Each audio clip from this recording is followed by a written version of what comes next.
السلام علیکم۔ ویڈیو کی طرف جانے سے پہلے میری آپ سے گزارش ہے کہ آپ اس چینل کو ضرور سبسکرائب کریں تاکہ ہر نئی آنے والی ویڈیو آپ تک پہنچ سکے۔ بھارت نریندر مودی کے تکبر کی بہت سزا بھگت رہا ہے۔ پاکستان نے 3 دنوں میں بھارت کی چولیں ہلا کر رکھ دیں۔ انڈین ایئر فورس پوری دنیا میں بے عزت ہو کر رہ گئی۔ اس کے 3 بڑے عسکری دوست تھے، فرانس، اسرائیل اور روس۔ فرانس نے بھارت کو رافیل طیارے دیے۔ پاکستان نے رافیل گرا کر بھارت کے ساتھ ساتھ فرانس کے منہ پر بھی کالک مل دی۔ روس نے S-400 دیا۔ پاکستان نے دنیا کا مضبوط ترین ایئر ڈیفنس سسٹم تباہ کر کے روس کو بھی بے عزت کر دیا۔ اور اسرائیل نے مودی کو ڈرونز دیے تھے۔ اسرائیلی ماہرین بھی اس جنگ میں شامل تھے۔ پاکستان نے ڈرونز کا کمیونیکیشن سسٹم بریک کر دیا، جس کے بعد یہ اندھی چڑیوں کی طرح پاکستان کی فضا میں ڈولنے لگے اور عام شہری انہیں اپنی رائفلوں سے شکار کرتے رہے، لہٰذا اسرائیل بھی بے عزت ہو گیا۔ اس کے برعکس پوری دنیا میں پاکستان کا ڈنکا بج گیا۔ وہ برادر اسلامی ملک جو ہمیں بھکاری سمجھتے تھے، وہ باہیں کھول کر ہماری طرف چل پڑے۔ امریکہ ہمیں اہمیت نہیں دے رہا تھا۔ ڈونلڈ ٹرمپ 10 مئی کے بعد اپنی ہر تقریر میں پاکستان اور کشمیر کا حوالہ دینے لگے۔ فرانس سوچ رہا ہے کہ کاش ہم نے رافیل پاکستان کو دیے ہوتے، اور چین ہمیں اس وقت اپنا بڑا محسن قرار دے رہا ہے۔ پاکستان نے چین کو وار انڈسٹری کا چیمپئن بنا دیا اور دنیا نے پہلی مرتبہ چین کے ہتھیاروں کو سیریس لینا شروع کیا۔ پاکستان کی وجہ سے J-10 اور JF-17 کے شیئرز میں بھی اضافہ ہو گیا۔ دوسری طرف پاکستان میں 1998 کے ایٹمی دھماکوں کے بعد پہلی مرتبہ اتنا اتحاد نظر آیا اور پوری قوم فوج کے پیچھے کھڑی ہو گئی۔ PTI کی وجہ سے فوج کا امیج بہت خراب ہو گیا تھا۔ 9 مئی 2023 کے واقعات نے فوج کا خوف تک ختم کر دیا تھا، لیکن 10 مئی نے نہ صرف فوج کا امیج بحال کر دیا بلکہ قوم کو یہ تک سمجھا دیا کہ ہم اگر آج اپنے گھروں میں بیٹھے ہیں اور ہماری مسجدوں میں اذانیں اور نمازیں ہو رہی ہیں تو اس کی واحد وجہ اللہ کی ذات اور پاک فوج ہے۔ جنرل عاصم منیر بھی 10 مئی سے ہیرو بن کر ابھرے۔ پاکستان میں آج 2 درجن لوگوں کو چھوڑ کر 24 کروڑ لوگ جنرل عاصم منیر کے ہاتھ چومنا چاہتے ہیں۔ لوگ انہیں فیلڈ مارشل بھی بنانا چاہتے ہیں۔ اس کے ساتھ ساتھ PTI اور عمران خان کا بیانیہ بھی بڑھ گیا۔ قدرت نے عمران خان کو 22 اپریل کے بعد قوم کے ساتھ کھڑا ہونے کا آخری موقع دیا تھا۔ عمران خان اگر پہلگام کے واقعے کو بنیاد بنا کر فوج اور جنرل عاصم منیر کا ساتھ دینے کا اعلان کر دیتے، پارٹی بریفنگ میں شامل ہو جاتی اور فوج کی غیر مشروط حمایت کر دیتی تو آج عمران خان کی رہائی کا عمل شروع ہو چکا ہوتا اور فوج کے دل میں ان کی قدر بھی بڑھ چکی ہوتی۔ لیکن عمران خان دھوکے میں مارے گئے۔ ان کا خیال تھا کہ فوج بھارت کا مقابلہ نہیں کر سکے گی اور یہ عوام کو ایک بار پھر فوج کے خلاف سڑکوں پر لے آئیں گے۔ علم جوتش کے مطابق بھی اپریل کا آخری اور مئی کا پہلا ہفتہ پاکستان کے لیے انتہائی خطرناک تھا۔ پروفیسر غنی جاوید میرے پرانے کولیگ اور مہربان ہیں۔ یہ بہت بڑے آسٹرالوجسٹ ہیں۔ یہ اپریل کے شروع میں میرے پاس تشریف لائے، بہت متفکر تھے۔ ان کا کہنا تھا کہ پاکستان کے برے دن شروع ہو گئے ہیں۔ اپریل کا آخری اور مئی کا پہلا ہفتہ پاکستان کے لیے بہت خطرناک ہے۔ ہم اگر اس کی نحوست سے بچ گئے تو بھی یہ سلسلہ 2027 تک چلتا رہے گا۔ یہ 2.5 سال پاکستان کی تاریخ کا مشکل ترین دور ہوگا۔ پوری قوم دعا اور اتحاد سے ہی اس کا مقابلہ کر سکتی ہے۔ ان کا کہنا تھا کہ اللہ سے دعا کرو کہ جنرل عاصم منیر، عمران خان، آصف علی زرداری، نواز شریف اور شہباز شریف کو لمبی زندگی دے۔ ان میں سے کسی کا حادثہ ملک کے اندر خوفناک بحران پیدا کر دے گا اور بھارت اس کا بھرپور فائدہ اٹھائے گا۔ ان کا کہنا تھا کہ بھارتی جوتشی اس پر یقین رکھتے ہیں۔ یہ پاکستان کے خراب ہوتے ستاروں سے واقف ہیں، چنانچہ یہ 2.5 سال پاکستان کو سانس نہیں لینے دے گا۔ یہ بریک کے بعد دوسرا اور دوسرے کے بعد تیسرا حملہ کرتا چلا جائے گا۔ میں نے ان کے انکشافات کو سیریس نہیں لیا، لیکن جب 22 اپریل کو پہلگام کا واقعہ پیش آیا اور حالات خراب ہوتے چلے گئے تو میں واقعی ڈر گیا اور پروفیسر صاحب سے دوبارہ رابطہ کیا۔ ان کا کہنا تھا کہ 20 مئی کے بعد ایک بار پھر حالات میں ٹرن آئے گا اور 27 مئی کا دن ملک کے لیے خطرناک ہوگا اور اس کے بعد یہ سلسلہ چلتا رہے گا۔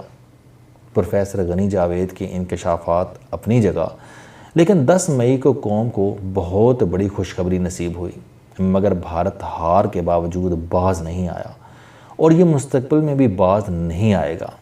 بی جے پی نے 13 مئی کو ہندوستان میں ترنگا یاترا شروع کر دی۔ یہ انڈیا کی تاریخ کی پہلی ایسی یاترا ہے جو پورے ملک میں ہو رہی ہے اور اس کا مقصد بھارت کی فتح کا جشن ہے۔ یہ 23 مئی کو ختم ہوگی۔ میرا خدشہ ہے کہ نریندر مودی 23 مئی کو خوفناک تقریر کرے گا اور پاکستان سے سیز فائر توڑنے کا اعلان کر دے گا۔ یہ ترنگا یاترا کے ذریعے اس تقریر کے لیے فضا ہموار کر رہا ہے، پوری قوم کو اکٹھا کرے گا، کروڑوں لوگوں کو سڑکوں پر لائے گا اور 23 یا 24 مئی کو سکرینیں لگا کر تقریر کرے گا اور پھر اعلان جنگ کر دے گا۔ میری اس موقف کے لیے بطور ثبوت یہ دلیل کافی ہوگی کہ نریندر مودی نے امریکہ کے ذریعے نیشنل سیکیورٹی ایڈوائزرز کے درمیان رابطے کے لیے 24 مئی تک وقت مانگا ہے۔ کیوں؟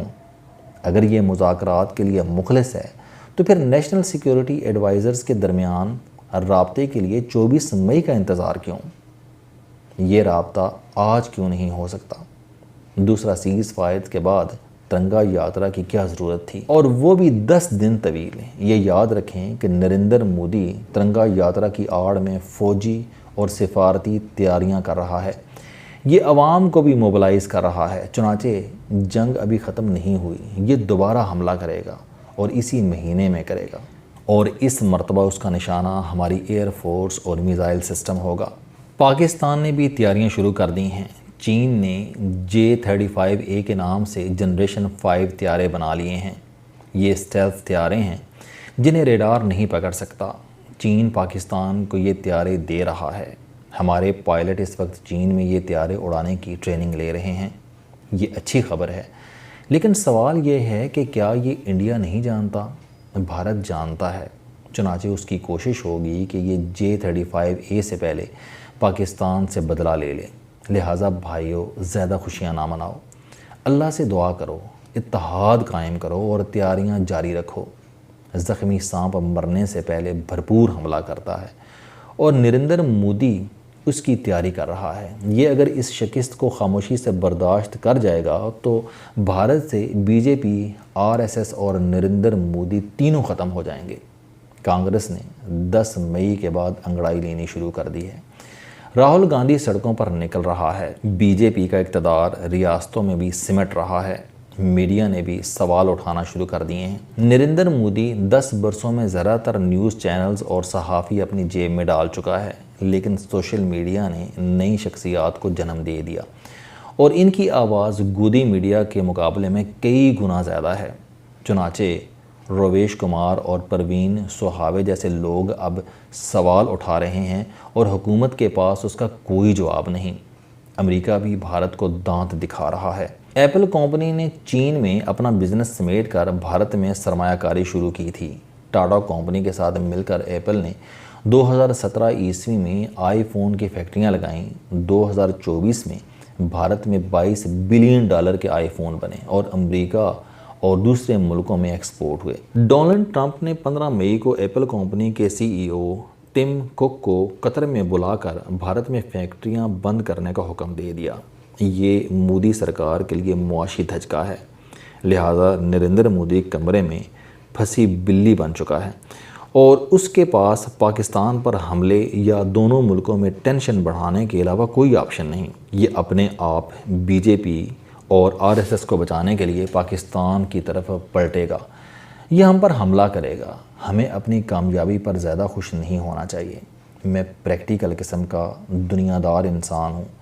میرا دماغ غزوہ ہند جیسی اصطلاحات کو قبول نہیں کرتا، لیکن وقت گزرنے کے ساتھ ساتھ مجھے یقین ہوتا جا رہا ہے کہ تیسری عالمی جنگ دنیا کے سر پر منڈلا رہی ہے۔